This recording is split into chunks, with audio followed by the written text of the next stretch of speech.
What we have at least partly recognized by now when it comes to food is that it is not inconsequential what we ingest.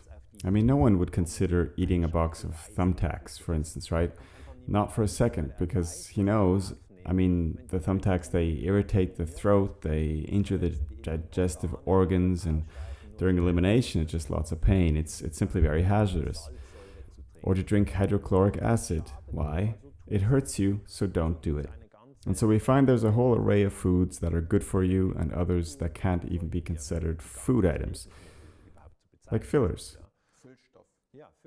And so I'd say in places like Germany, Austria, Switzerland, and other countries, where we all have plenty of food available and no one is about to starve, there is an awareness surrounding nutrition.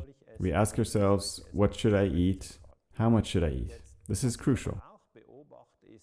But what I observe is that this process also takes place in the realm of media.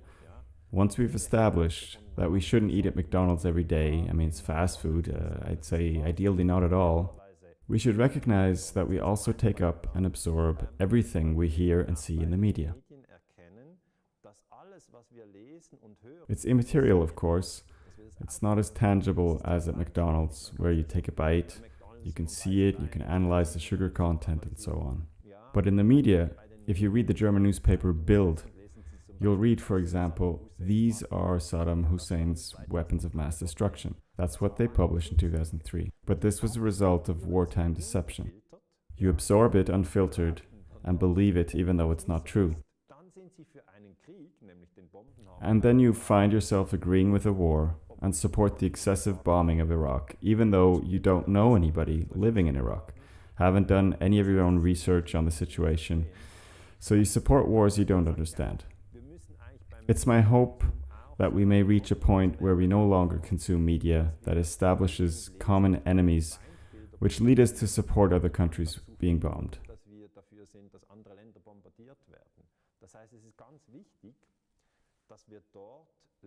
Therefore, it's very important for us to learn to consume media that transports empathy, that leads to better understanding, that doesn't repeatedly propagate killing.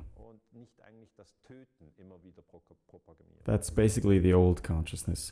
Big problems, we'll solve them with violence. And the new consciousness proclaims, we see big problems, but violence will not help to solve them.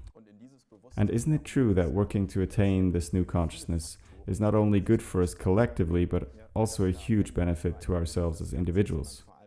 Oh, absolutely. That's very beneficial. I mean, if you intensively consume very bad news and only consume very bad food, you're completely doomed.